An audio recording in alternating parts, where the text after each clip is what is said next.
दूसरा तिमुथियुस 2 उसकी 20 से 22 आयत, उसमें लिखा है, बड़े घर में ना तो केवल सोने चांदी के पर काठ और मिट्टी के बर्तन भी होते हैं। कोई कोई आदर कोई कोई अनादर के लिए, यदि कोई अपने आप को इनसे शुद्ध करेगा तो आदर का बर्तन और पवित्र ठहरेगा और स्वामी के काम आएगा और हर एक भले काम के लिए तैयार होगा।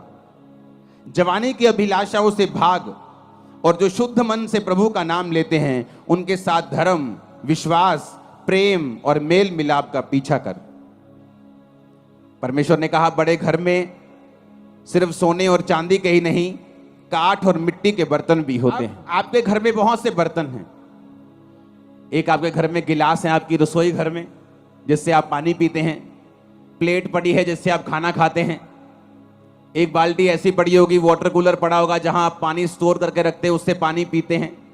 और एक कहीं नुक्कड़ में रसोई घर में एक कूड़ेदान का बर्तन भी पड़ा होगा, जहां हर तरह का कूड़ा, खराब वस्तु, खराब खाना, बिगड़ा हुआ खाना आप उस कूड़ेदान में डालते हैं। वचन क्या कहता है कि वो कूड़ेदान का जो बर्तन है वो भी उसी घर का है, और जो आदर का बर्तन है जो स्वामी के मुंह से लगता है वो भी उसी घर का बर्तन है। तो परमेश्वर ने कहा कि लोग है तो मेरे विश्वासी, है तो मेरे बच्चे, है तो मेरे ही घर के बर्तन, पर कोई तो आदर का बर्तन है और कोई निरादर का बर्तन है। और लिखा, जो कोई अपने आप को इनसे शुद्ध करेगा, वे विचार से, पाप से, शरीर के कामों से, निंदा से, चुगली से, विश्वासघात, माता पिता की आज्ञाओं को ना मानना, ढीठ, घमंडी, लड़ने वाले, गालियां निकालने वाले। परमेश्वर ने कहा, अगर तुम इन चीजों से अपने आप को शुद्ध नहीं करोगे तो तुम अनादर के बर्तन ठहरोगे, और अगर तुम अपने आप को इन चीजों से शुद्ध करोगे तो आदर के बर्तन ठहरोगे। अगर तुम आदर के बर्तन ठहरोगे तो स्वामी के काम आओगे। अगर तुम स्वामी के काम आओगे, उसके मुंह से लगाए जाओगे, तुम्हारी आशीषें अलग होंगी। तुम्हारी आशीषें दूसरों के जैसी नहीं होंगी, क्योंकि तुम आदर के बर्तन हो। यीशु मसीह ने कहा, अगर तू इनसे अपने आप को शुद्ध करेगा तो स्वामी के काम आएगा, आदर का बर्तन ठहरेगा। क्योंकि बड़े घर में आदर के बर्तन भी होते हैं और निरादर के बर्तन भी होते हैं। तू देख, अपने आप को परमेश्वर के घर का आदर का बर्तन ठहराना चाहता है या निरादर का बर्तन ठहराना चाहता है। बड़े घरों में आपने सोने के बर्तन देखे होंगे। ये जी बोन चाइना का सेट लेके आए हैं जी 15,000 का।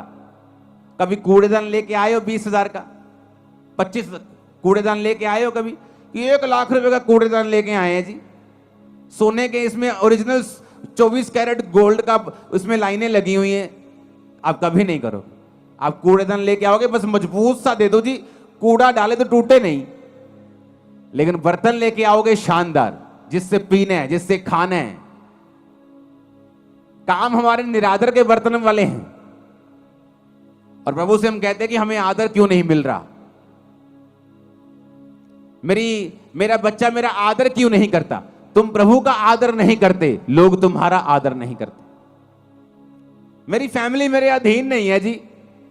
तुम परमेश्वर के अधीन नहीं हो, इसलिए तुम्हारा परिवार तुम्हारे अधीन नहीं। मेरा पति मेरी बात नहीं सुनता, तुम प्रभु की बात नहीं सुनती, इसलिए तुम्हारा पति तुम्हारी बात नहीं सुनता। सब कुछ जुड़ा हुआ है।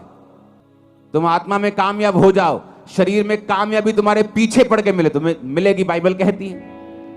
आत्मा में कामयाब हो जाओ, शरीर में कभी भी फेल नहीं हो सकते तुम लोग, कभी भी, नेवर। वो लाइन चेंज कर देगा तुम्हारी, लेकिन फेल नहीं होने देगा। मसीह जिंदगी डिसिप्लिन वाली जिंदगी है। मसीह में आके भी डिसिप्लिन नहीं है। अगर उन्हीं चौकों में खड़े होकर लड़कियों को छेड़ना है, अगर वैसे ही काम करने, वैसे ही मोबाइल चलाने, उन्हीं ब्लॉगर्स की तरह वैसे ही ब्लॉग बनाने और गालियां निकालनी है, अपने आप को क्रिश्चियन बोलना छोड़ दो। तुम उन लोगों की तरह नहीं हो।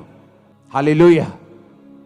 जो लोग सुनते हैं सांसारिक और शारीरिक गाने, मैंने क्रिश्चियन लोगों की शादियों में बजते हुए देखे हैं गाने, शराब के गाने, कोट कोट पिला देखो, शराब के गाने क्रिश्चियन लोगों की शादियों में। इमेजिन करो कैसी बरकत परमेश्वर देगा उन्हें।